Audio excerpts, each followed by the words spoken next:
औज़ुबिल्लाहि मिनश्शैतानिर्रजीम बिस्मिल्लाहिर्रहमानिर्रहीम।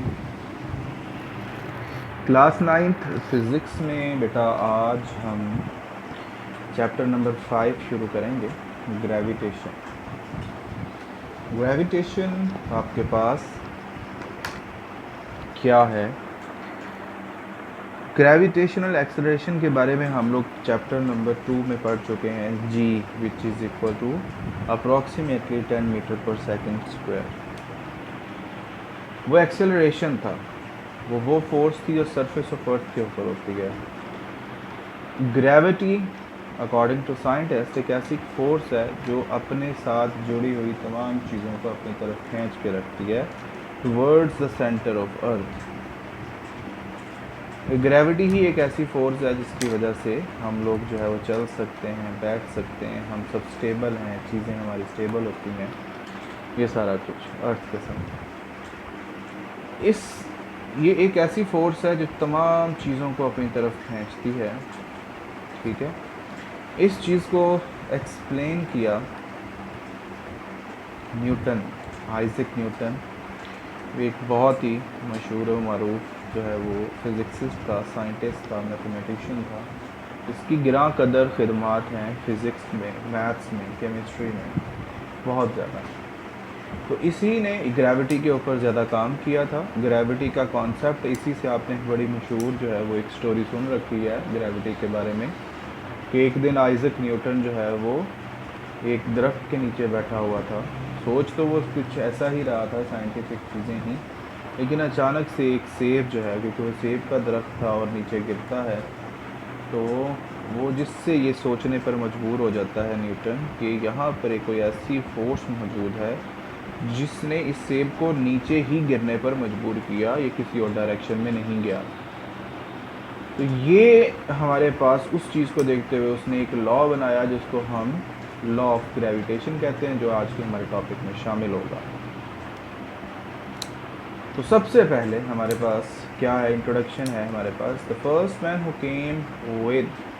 came up with the idea of gravity was Isaac Newton. It was an evening of 1665 when he was trying to solve the mystery why planets revolve around the sun. देखें, वो यही सोच रहा था कि ये सारी चीज़ें, सारी जितने प्लैनेट्स हैं वो सन के अराउंड ही क्यों घूमते हैं। तो अचानक उसे उसका जवाब जो है वो मिला।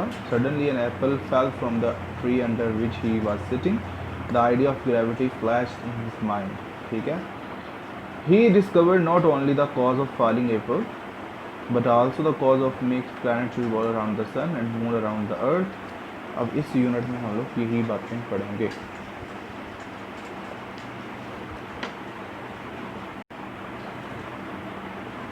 The force of gravitation. On the basis of his observation, Newton concluded that the force which causes an apple to fall on the earth and the force which keeps the moon in the orbit are the same nature. He further concluded that there exists a force due to which every body of the universe attracts each other body. He named his force the force of gravitation. तो उसने कहा हर body एक दूसरी body को अपनी तरफ खींचती है, ठीक है। जिसका मैस ज़्यादा होता है दूसरी बॉडी के एतबार से, वो उसको अपनी तरफ अट्रैक्ट कर लेती है। मिसाल के तौर पर अगर आपके पास दो मैग्नेट्स हैं, अगर एक मैग्नेट जो है और दोनों का साइज़ सेम हो तो वो इक्वल डिस्टेंस पर जब पहुंचेंगे बिल्कुल करीब, तो एक दूसरे को अट्रैक्ट करेंगे या रिपेल करेंगे। इसी तरह लेकिन अगर हम एक मैग्नेट का साइज़ इंक्रीज़ करते जाएं और दूसरा जो है वो आपके पास उस तरह ही पीस रहे, तो उस सूरत में जैसे जैसे जो मैस बड़ा होता चला जाएगा, जो मैग्नेट बड़ा होता चला जाएगा, उसकी तरफ मेटल की चीज़ें ज़्यादा खिंचती चली आएंगी। अगर आपके पास एक 5 सेंटीमीटर का मैग्नेट है और दूसरी तरफ आपके पास कोई 100 स्क्वायर फीट मैग्नेट है, बहुत बड़ा मैग्नेट है, ठीक है, तो वो आपके पास क्या होगा कि छोटी मेटल की जितनी चीज़ें हैं उनको अपनी तरफ अट्रैक्ट करेगा। इसी से आप अंदाज़ा कर लें कि अर्थ जो है वो एक उसी तरह, वो बड़े मैग्नेट की तरह और हम लोग या ये ज़मीन पर पड़ी हुई तमाम चीज़ें, ये वो छोटे छोटे मैग्नेट्स हैं जिनको अर्थ ने अपनी तरफ अट्रैक्ट करके रखा हुआ है। तो इसी चीज़ को देखते हुए फिर लॉ ऑफ ग्रेविटेशन बना। लॉ ऑफ ग्रेविटेशन में ये देखें, ये यहाँ पर उसने दो आपको बॉडीज़ दिखाई हुई हैं, एक का मैस m1 है, एक का मैस m2 है। दोनों ही के दरमियान में एक फ़ोर्स लग रही है और एक ख़ास डिस्टेंस है। डिस्टेंस जितना कम होता चला जाएगा फ़ोर्स उतनी ज़्यादा होती चली जाएगी, जितना मैस ज़्यादा होता चला जाएगा उतनी ही फ़ोर्स ज़्यादा होगी। ठीक है, तो इस चीज़ को न्यूटन ने क्या बताया, न्यूटन ने भी यही बात बताई। उसने कहा everybody in the universe attract every other body with a force which is directly proportional to the product of their masses and inversely proportional to the square of distance between their centers। इसकी बात को मैं ज़रा यहाँ आपको mathematically समझा देता हूँ। उसने ये कहा कि आपके पास जो फोर्स लग रही है ना दोनों बॉडीज़ के दरमियान, वो डायरेक्टली प्रोपोर्शनल है उन दोनों के मैसेस के प्रोडक्ट के, यानी दोनों को मल्टीप्लाई किया जाए तो जितने ज़्यादा दोनों का प्रोडक्ट आएगा उतनी ज़्यादा फोर्स होगी। मिसाल के तौर पर आपके पास m1 है 20, m2 है 10, तो 20 मल्टीप्लाई बाय 10 मतलब 200, तो आपके पास ये फोर्स होगी। अगर आपके पास ये 30 है, ये 25 है, तो अगर आप इन दोनों को मल्टीप्लाई करें तो उससे जो आपका आंसर आएगा तकरीबन 700, तो वो आपके पास क्या हो जाएगा, 750 आंसर आएगा। ये आपके पास क्या है, ये इतनी ही फोर्स ज़्यादा होती चली जाएगी। तो इन दोनों का प्रोडक्ट जितना ज़्यादा होता चला जाएगा उतनी फोर्स ज़्यादा रहेगी। दूसरी बात उसने कहा कि फोर्स जो है वो इन्वर्सली प्रोपोर्शनल है इन दोनों के दरमियान डिस्टेंस के स्क्वायर के, यानी डिस्टेंस का अगर स्क्वायर ले लेना, मिसाल के तौर पर अगर 2 आपके पास डिस्टेंस 2 मीटर डिस्टेंस है तो उसका स्क्वायर लेंगे तो वो 4 मीटर हो जाएगा। तो दोनों के दरमियान जो डिस्टेंस का स्क्वायर है उसका इन्वर्सली प्रोपोर्शनल है। ठीक है, अगर हम इसको मिला देते हैं तो ये m1 ज्वाइन करेंगे तो m2/d² हो जाएगा। ये प्रोपोर्शनैलिटी सिंबल है, इसको हम लोगों ने ख़त्म करना होता है। इसकी जगह हम लोग एक कांस्टेंट g यूज़ करते हैं जिसे हम ग्रेविटेशनल कांस्टेंट बोलते हैं, ओवर d²। ये जो g है इसकी वैल्यू आपके पास क्या होती है, 6.673 × 10⁻⁻11 न्यूटन मीटर स्क्वायर पर kg²। ठीक है, ये आपके पास इसकी g की वैल्यू होती है। तो ये हमने सारा कुछ ये देखा कि यहाँ पर इसने दोबारा देखें अब every body in the universe attract every other body, कि हर एक जिस्म इस कायनात के अंदर अट्रैक्ट करता है किसको, एवरी अदर बॉडी, दूसरी बॉडी को, विद अ फोर्स, एक फोर्स के साथ which is directly proportional.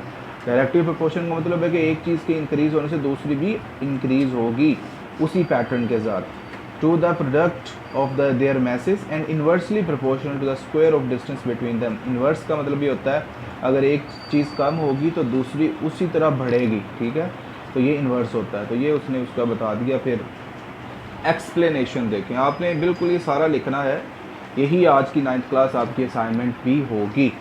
The distance between the centre of message of D. ठीक है, ये आपके पास आ गया। इसके बाद ये आपके पास डायग्राम है जो उसने यहाँ पे वाज़ह की है, मैंने आपको पहले बताई है। अब मैथमेटिकली इसको देखें वो कैसे प्रूव करेगा। According to law of gravitation, the gravitational force of attraction F with which the two masses m1 and m2 separated by a distance d attract each other is given by F directly proportional. ये सारी mathematical फॉर्मूले पीछे आपको बता चुका हूँ। G is the proportionality constant. It is called universal constant of gravitation. Its value is same everywhere. In system international units, its value is 6.673 × 10⁻⁻11 Newton metre square पर kg²। और आम तौर पर ये फोर्स देखें -11 है, ये इतनी कम है, हर बॉडी पर लग रही है, सेम लग रही है, इसीलिए हमें ये जो फोर्स है फील नहीं होती। कि अगर ये ज़्यादा होती चली जाएगी तो ये हमें अंदर को खींच लेगी ज़मीन के सरफेस सेंटर की तरफ, इतनी ज़्यादा अगर फोर्स हो जाएगी तो ये बहुत कम होती है, सिर्फ इतनी कि चीज़ों को अपने साथ पकड़ के रखती है, जोड़ के रखती है बस। यही बात उसने अगले पैराग्राफ में कही कि due to small value g the gravitational force of attraction between object around us is very small and we do not feel it since the mass of earth is very large, it attracts nearby object with a significant force. The weight of an object of the weight of an object on the earth is the result of gravity. हमारा जो wait है, mess नहीं, mess हमारा जो है वो वैसी quantity उसकी हमारी है कितना है, लेकिन अगर हम वेट देखते हैं किसी भी चीज़ का तो वो इसी फोर्स की वजह से होता है जिस फोर्स के साथ हमें कोई भी चीज़ अपनी तरफ खींचती है। तो यहाँ तक आपके पास जो है वो इसको देखें, इसको दोबारा से देखें, इसको एज असाइनमेंट जो है वो लिख के मुझे सेंड करें सब बच्चे लाजमी तौर पर।